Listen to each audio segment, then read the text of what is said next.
నమస్కారం వార్తలకు స్వాగతం వివరాల్లోకి వెళ్తే స్టీల్ ప్లాంట్ లో జరిగిన ఘోర ప్రమాదంలో 8 మంది కార్మికులు మృతి చెందడం అత్యంత బాధాకరమని డిప్యూటీ సీఎం పవన్ కళ్యాణ్ తెలిపారు.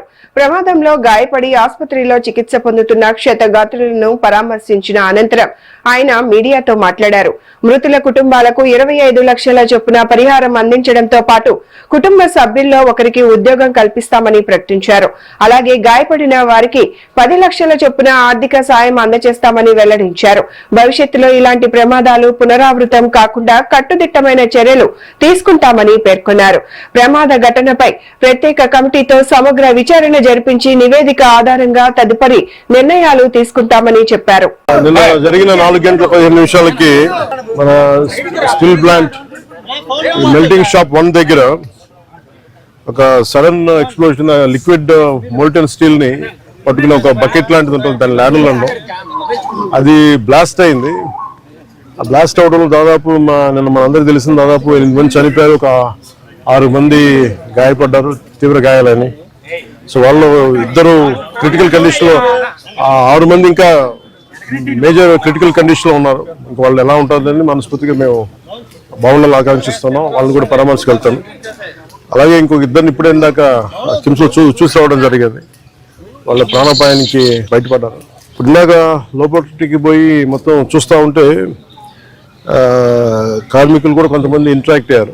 సో వాళ్ళతో కూడా మాట్లాడుతుంటే ఎలా జరిగింది ఏంటి అంటే వాళ్ళు అంతకు ముందు రోజు కూడా ఇంకా పక్క దాంట్లో ఇలాంటిది ఏదో జరిగింది కానీ నైట్ టైం ఎవరు లేకపోవడం వల్ల ఒక తెలియలేదని అన్నారు.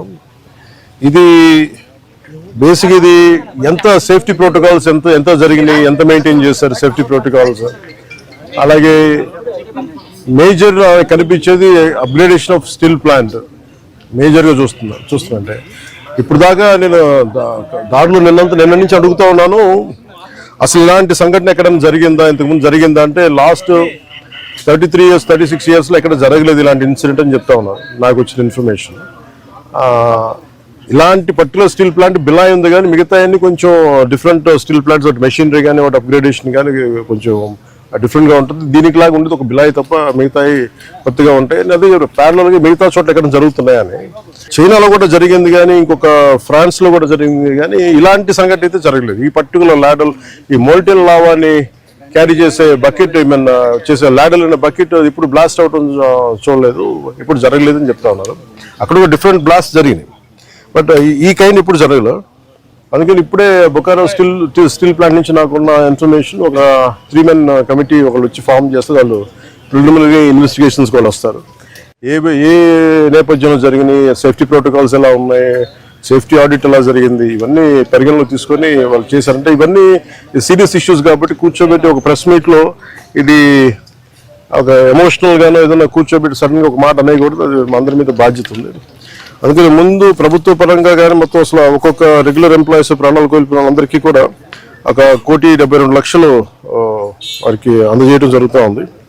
అలాగే కాంట్రాక్ట్ ఎంప్లాయీస్కి 45.75 లక్షలు, అలాగే వాళ్ళ ఎంటైటిల్డ్ టర్మినల్ బెనిఫిట్తో పాటు మరణించిన వారి కుటుంబానికి 5 లక్షలు ఎక్స్గ్రేషియా, మరణించిన వారి కుటుంబ సభ్యులకు ఒక్కొక్కరికి ఉద్యోగం, సివియర్గా ఇంజూరీ అయిన వారికి 10 లక్షలు, అలాగే ట్రీట్మెంట్లో అయ్యే ఖర్చు మొత్తం రాష్ట్రీయ ఇస్పాట్ నిగమ్ లిమిటెడ్ వారు భరిస్తారు.